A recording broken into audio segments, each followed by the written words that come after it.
মহান বিজয় দিবসে জাতীয় স্মৃতিসৌধে রাষ্ট্রপতি ও প্রধান উপদেষ্টার শ্রদ্ধা নিবেদনের পর অন্যান্য রাজনৈতিক দল ও সাধারণ মানুষ শ্রদ্ধা জানায়।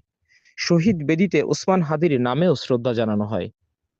মঙ্গলবার সাবেক উপদেষ্টা আসিফ মাহমুদ সজীব ভুঁইয়া জাতীয় স্মৃতিসৌধে নিজের নামের পাশাপাশি ইনকিলাব মঞ্চের মুখপাত্র শরীফ ওসমান হাদির পক্ষেও শ্রদ্ধাঞ্জলি দিয়েছেন। এ সময় তার পেছনে বেশ কিছু নেতাকর্মীও ছিলেন, যাদের হাতে উই আর হাদি লেখা পোস্টার প্লেকার্ডও ছিল। উল্লেখ্য, গত 12 ডিসেম্বর জুমার নামাজ শেষে রাজধানীর বিজয়নগর বক্স কালভার্ট এলাকায় রিকশাযোগে ফেরার পথে ওসমান হাদিকে হত্যার উদ্দেশ্যে গুলি করে সন্ত্রাসীরা।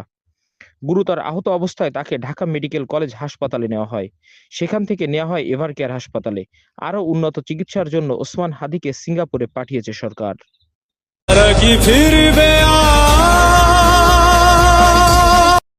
আমাদের একজন সহযোদ্ধা শরীফ ওসমান হাদিকে গুলি করা হয়। তিনি এখন জীবন মৃত্যুর সাথে পাঞ্জা লড়ছেন। আমরা তার পক্ষ থেকেও আজকে পুষ্পস্তবক অর্পণ করেছি এবং আমরা দ্রুত তিনি সুস্থ হয়ে আমাদের মাঝে ফিরে আসবেন এটা প্রত্যাশা করি। বাংলাদেশের মানুষ ঐক্যবদ্ধ আছে। এই ঐক্যের মাধ্যমেই আমরা মনে করি বাংলাদেশের মুক্তি সম্ভব এবং সামনের দিনে এ ধরনের কোনো ফ্যাসিবাদী শক্তি আমাদেরকে কোনো ধরনের ভয় দেখাতে পারবে না।